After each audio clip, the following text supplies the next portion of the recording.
Mula nang pinanganak ako, ngayon pa lang ako magsasalita. Laban sa gobyerno. Laban sa abusado. Sobra na! Baka na!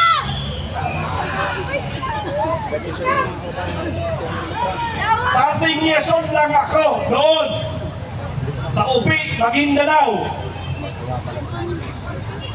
Ako ay sumabak na sa training ng military at lumaban sa rebelde sa edad kong 13 anyos at napalaban ako ng 14 anyos mula sa edad na yan hanggang ngayon. Sa araw na ngayon, ako ay sumusunod sa lahat ng alituntunin ng ating batas sa batas ng Pilipinas. Pero ngayon, hindi ko na makakayanan.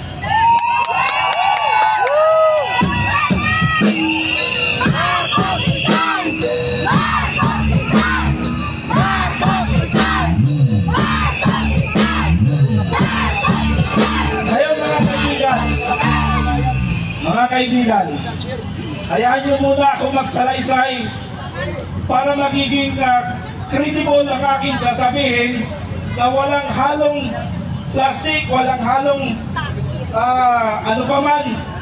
Yan ay makabayan galing sa aking puso ang sasabihin ko ngayong araw na ito. Wala ako sa Mindanao. 1974, dinala ako sa Luzon dahil nga sa igmura kong edad, napalaban na ako ng 3 araw, 3 gabi. 17 lang kami laban sa 400 na rebelde. Pero ano nangyari sa KOGC? Isa lang ang nahanap, libo-libong otoridad.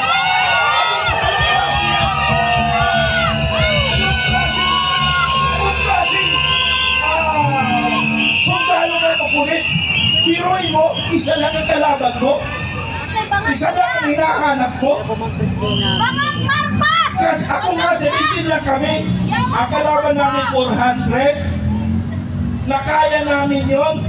Dito, isa lang, hindi nakikita dahil ibang nakikita.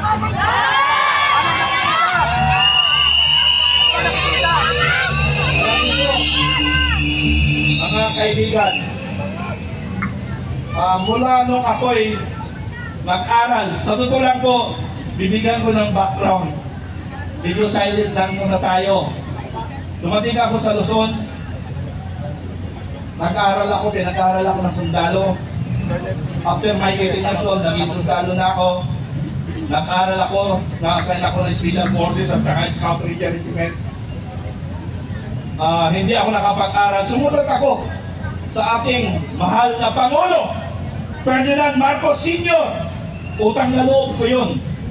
Nakapag-aral ako ng Kuloya at naging official ako 1991. Surecut ko na. Nag-retired ako 2014. Sinuportahan natin ang ating kababayan, si Pangulong Digong Duterte. Dumating ng 2022, ako ay nangampanya, naghanap ng mga tao na susuporta kay Bongbong Marcos Jr. Umabot kami ng 6 million more or less na membro, sinuporta ko sa kanya. Ginawa ko yan dahil bilang utang na loob at akala ko ang katotohanan ay lalabas. Wala palang katotohanan lalabas.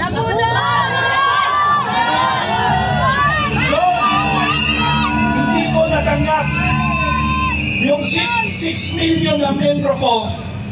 Hindi ko natatanggap yung sinasabi lang na budol.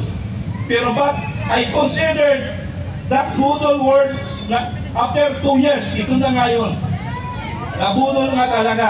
6 million na wala. Naghirap yung aking mga tao. Ako ang pinagmumura. Dahil ako ang nag-convince sa kanila sa pagbabago. Wala palang pagbabagong makikita tayo ngayon. Abuso ang nangyayari sa ating bayan.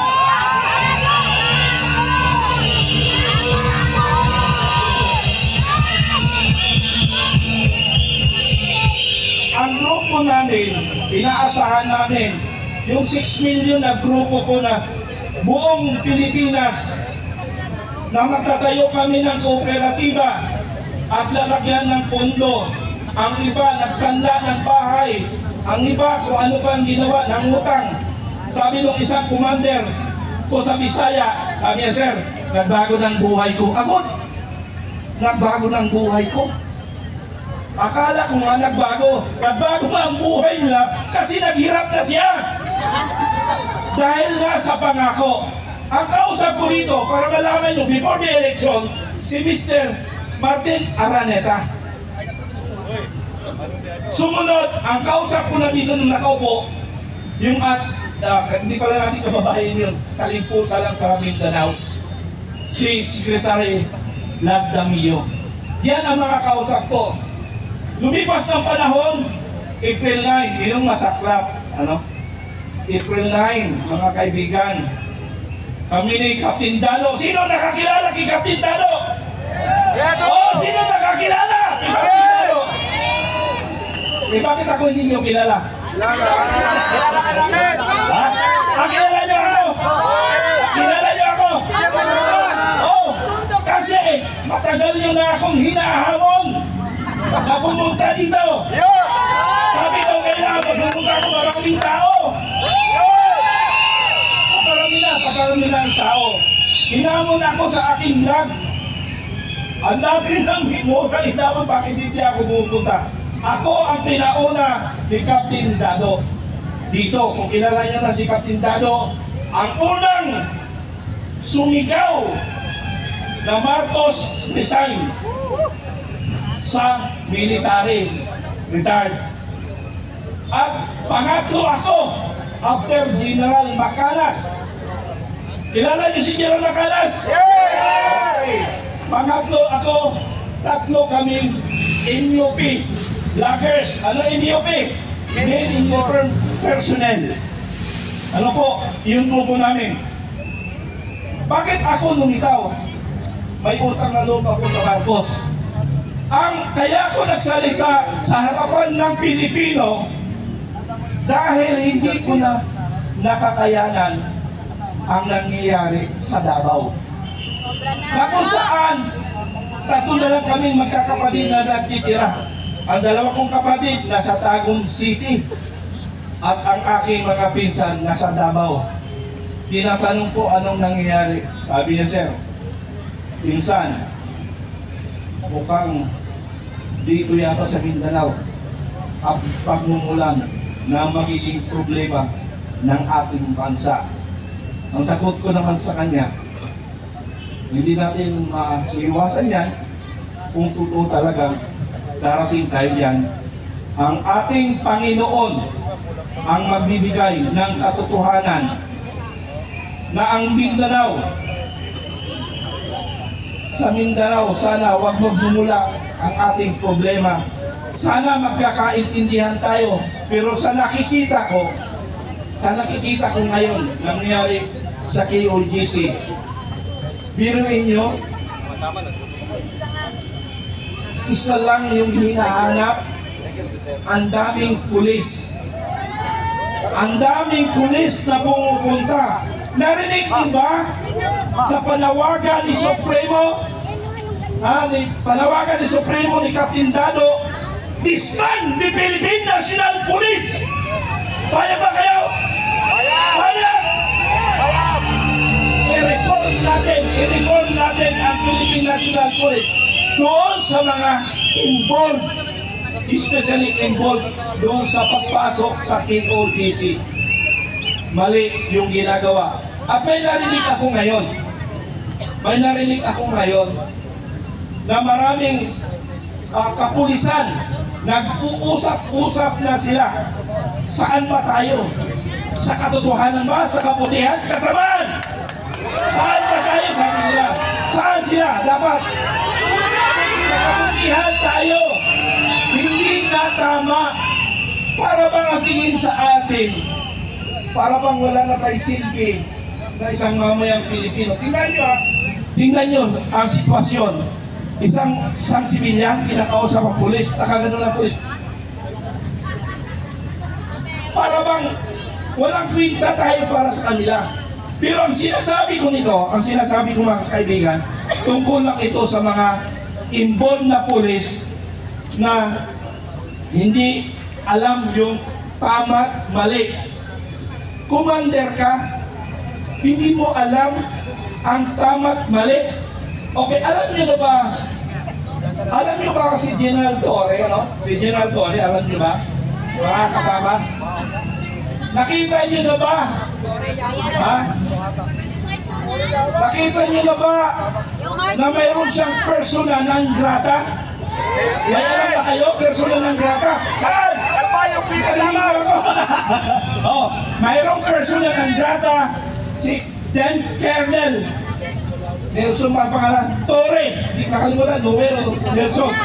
Mayroon siyang persona non grata sa Calbayan City. Ayaw nilang papasukin si Dan Kernel Torre dahil palpak na commander. Palpak na commander. Pinuhin mo. Commander ka? Ha? Commander ka? Ha? Commander ka? Gagawa ka ng persona non grata. Akala ko sa ibang tao lang na nangyari. Sa General Torre nangyari sa kanya persona non grata. Anyan, tingnan nyo sa Facebook ko. O, advertisement lang muna ha. Manood kayo ng Kabayan and Informative Channel. Ako po yun. Ha? Ako po yun.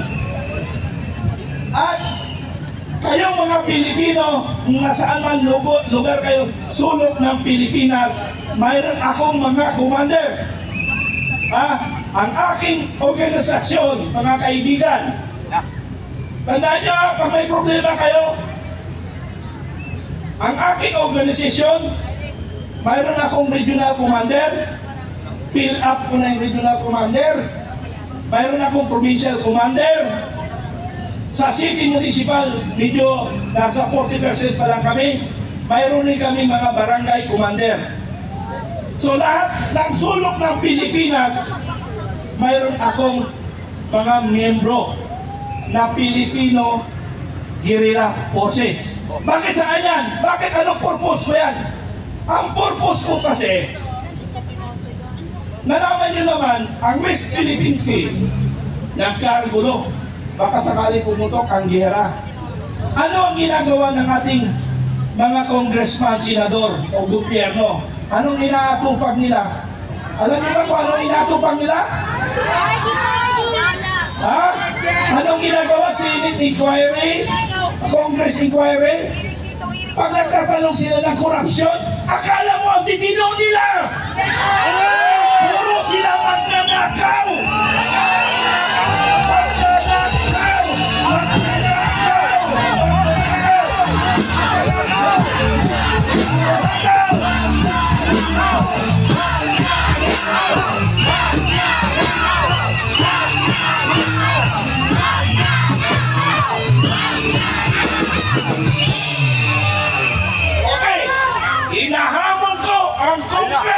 Ang Senate, ipakulong niyo ako!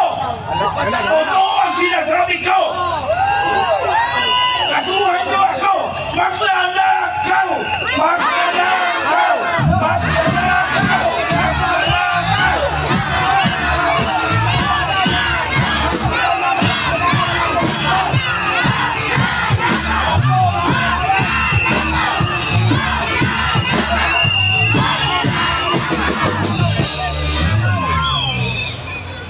Ang gusto ko lang kasi mangyari mga kababayan ko, kung mag-iimbestiga kayo o magkaroon kayo ng Congress hearing o Congress inquiry, Senate inquiry, sana mayroon naman kayong personality, may credibility kayo mag-imbestiga sana.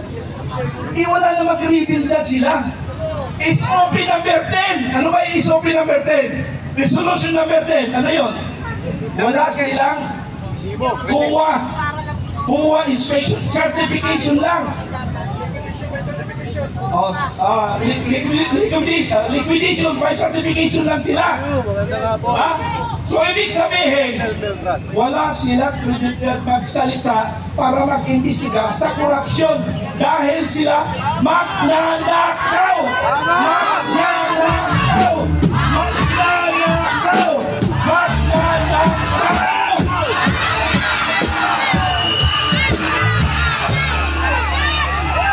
Okay. Ubos na ang pera ng bayan. Pag nagkataon, maubos ang kaban ng bayan, mapaparis tayo sa bansang ano? Myanmar! Naghihirap ng Myanmar, naubos na dahil sa puro pagnanakaw. Ano? Gusto ko, sana pag umikot ang mundo, umikot ang panahon na mawala ang ating nakaupong Pangulo ngayon. Sana tayong lahat laban sa magnanakaw! Laban sa magnanakaw!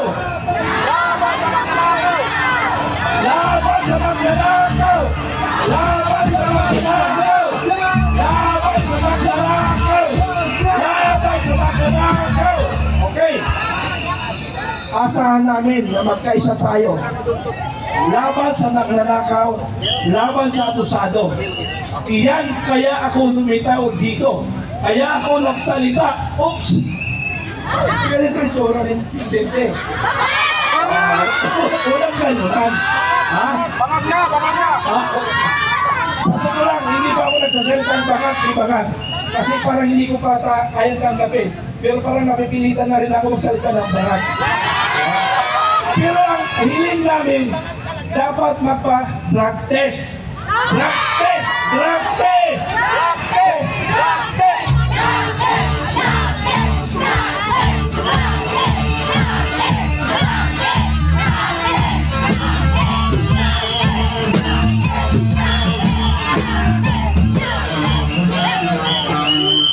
Hiling natin yon para malaman natin kung talagang hindi na talagang huminto na siya sa pagdodroga.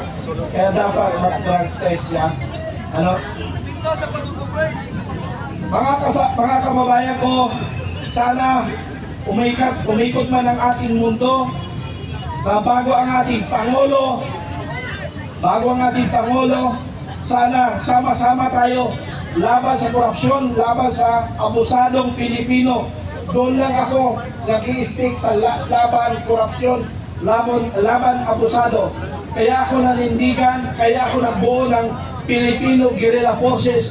Kung sakaling aatakihin tayo ng ibang bansa, ang ating sundalo ay 150,000 lamang. Ang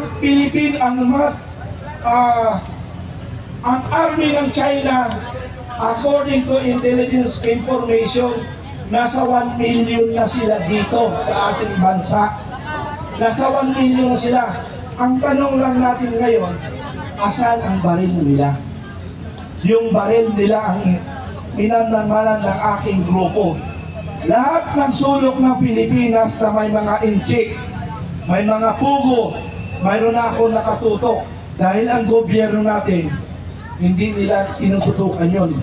Dahil wala silang kikitain kung papakialaman nila ang pogo. Yung pag-iimbestiga ng pogo ay pakitang tao lamang yun. Boro-boro! Pakitang tao lang! Pakitang tao! Pakitang tao! Okay.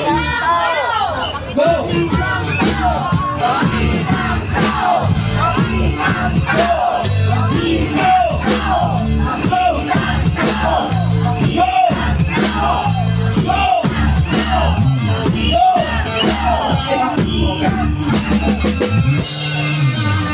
Ako'y nalulungkot talaga. Akala ko darating na ang pagbabago. Bagong Pilipinas. Ang pangalan Bagong Pilipinas. Pero yung sistema, mas lumala ang problema natin.